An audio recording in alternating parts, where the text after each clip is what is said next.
രാജ്യത്ത് ഓരോ 8 മിനിറ്റിലും ഒരു കുട്ടിയെ വീതം കാണാതാകുന്നുവെന്ന റിപ്പോർട്ടിൽ ആശങ്കയറിയിച്ച് സുപ്രീം കോടതി. ഇത് ഗുരുതരമായ പ്രശ്നമാണെന്ന് പറഞ്ഞ ജസ്റ്റിസുമാരായ ബി നാഗരത്ന, ആർ മഹാദേവൻ എന്നിവരടങ്ങിയ ബെഞ്ച് രാജ്യത്ത് ദത്തെടുക്കൽ സങ്കീർണമാണെന്നും അത് കാര്യക്ഷമമാക്കാൻ കേന്ദ്ര സർക്കാർ ശ്രദ്ധിക്കണമെന്നും പറഞ്ഞു.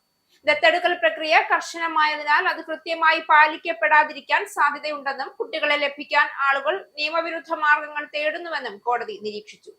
ഗുരിയ സ്വയം സേവി സൻധാൻ എന്ന സംഘടന ആണ് വിഷയത്തിൽ സുപ്രീം കോടതിയെ സമീപിച്ചത്. ഇത്തരം കേസുകൾക്കായി നോഡൽ ഓഫീസറെ നിയമിക്കാൻ 6 ആഴ്ച വേണമെന്ന് കേന്ദ്രത്തിന് വേണ്ടി ഹാജരായ additional solicitor general Aishwarya Bhatia ആവശ്യപ്പെട്ടെങ്കിലും കോടതി അനുവദിച്ചില്ല.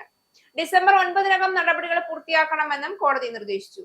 കുട്ടികളെ കാണാതാകുന്ന കേസുകൾക്കായി നോഡൽ ഓഫീസർ വേണമെന്നും അവരുടെ പേരും വിവരങ്ങളും വനിതാ ശിശുവികസന മന്ത്രാലയത്തിന്റെ മിഷൻ വാത്സല്യ പോർട്ടലിൽ പ്രസിദ്ധീകരിക്കണമെന്നും സംസ്ഥാനങ്ങളോട് നിർദ്ദേശിക്കണമെന്ന് കോടതി ഒക്ടോബർ 14-ന് കേന്ദ്ര സർക്കാരിനെ അറിയിച്ചിരുന്നു.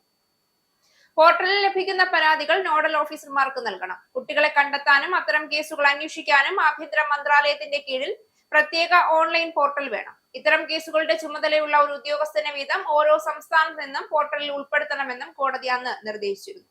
കാണാതാകുന്ന കുട്ടികളെ കണ്ടെത്താനുള്ള ചുമതലയുള്ള പോലീസ് ഉദ്യോഗസ്ഥർക്കിടയിലെ ഏകോപനമില്ലായ്മയെ കോടതി വിമർശിക്കുകയും ചെയ്തിരുന്നു.